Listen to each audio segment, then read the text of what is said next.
요즘 제 주변에 프리랜서가 점점 많아지고 있어요. 저 역시도 프리랜서거든요. 프리랜서가 되는 경로는 매우 다양하잖아요. 저는 배우라는 직업을 9.5년 차 하다가 어쩌다 보니 프리랜서의 삶으로 흘러 들어왔어요. 프리랜서 검색을 하면 이렇게 나와요. 특정 소속사로부터의 지시 없이 본인이 자유롭게 활동, free, 그러니까 자유로운 계약 관계 등등등. 이것이 장점이자 단점이 되는 직군. 누군가를 사랑하게 되었을 때 그 사람에게 빠지게 됐던 이유가 곧 싫어지는 이유가 된다는 말을 들어본 적이 있거든요. 완전 똑같아요. 프리랜서의 장점은요, 곧 치명적인 단점이 되기도 합니다.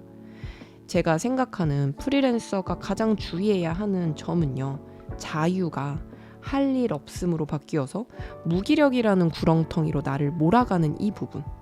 처음에는 분명 상황 때문에 할 일 없음 이거였는데 내가 할 수 없음이 되는 이 무서운 굴레.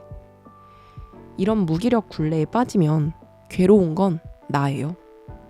어떤 누구도 이 굴레에서 나를 건져줄 수 없다는 거, 제가 배우 프리랜서 9.5년차 경력직이 되니까 제대로 알겠더라고요. 아무것도 하지 않으면 아무것도 일어나지 않는다. 결국 내가 자발적으로 나를 돌봐야 한다. 제가 무기력함에 빠지려고 할 때마다 무조건 했던 행동 한 가지가 있어요. 나에게 메일 보내기. 육하 원칙으로 자세히 설명을 해볼게요. 언제? 아침에. 어디서? 카페에서.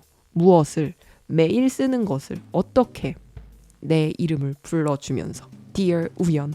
무엇을 위해? 내가 나와 대화하기 위해서. 나를 움직이게 하기 위해서. 오글거릴 수 있어요. 하지만 효과는 좋아요. 메일을 쓰게 되면요, 내가 나를 분리시킬 수 있어요. 내가 나한테 보내는 건데 보내는 이와 받는 나로 거리가 딱 생기거든요. 이 거리가요, 내가 나한테 여러 역할을 할 수 있게 만들어줘요. 관리자가 되기도 하고, 뭐 감독이 되기도 하고, 친구가 되기도 하고 등등등이요. 전 처음에 이거 누가 보면 어떡하지? 이런 걱정이 있었어요. 그래서 보내기 버튼을 누른 다음에요, 지우기 버튼을 눌렀어요. 근데 이제는요, 그냥 내가 나와 대화를 나눈다라는 그 행동 자체가 점점 재미있어지더라고요. 메일을 쓸 때요, 꼭 지켰던 몇 가지 규칙이 있었거든요. 첫 번째는 무조건 아침에 써요. 그날의 기분, 그날의 태도, 아침 세팅에서 많은 것이 결정되더라고요. 두 번째는요, 항상 이름을 부르면서 시작했어요. Dear 우연, 우연아, 우연아. 학교에서 출석을 부르잖아요. 내 이름을 부른다는 건요, 너 지금 여기 있어? 라는 질문이에요. 영어로 here, 나 여기 있어요, 이렇게 대답을 하잖아요. 내가 지금 여기 있다라는 걸 내가 계속 물어보고 대답만 해도요, 습관적으로 그 이상한 구렁텅이에 빠지려고 할 때 나를 휴 건져줄 수 있어요. 세 번째는요, 지금 느껴지는 감정과 생각을 좀 분리해서 보려고 했어요. 이 부분은 연습이 제가 진짜 많이 필요했던 것 같은데, 일단은 그냥 다 적어요. 막 혼자 대화를 막 해요. 근데 그 후에 한 번 다시 볼 때는 내 감정이었는지 아니면 내가 습관적으로 자꾸 붙였던 생각들이었는지, 메일을 쓰면요, 글로 보이기 때문에 보여요. 혼자 자유롭게 북치고 장구치고 다 하다 보면 내가 나와 의기투합하게 되는 순간들이 좀 늘어나요.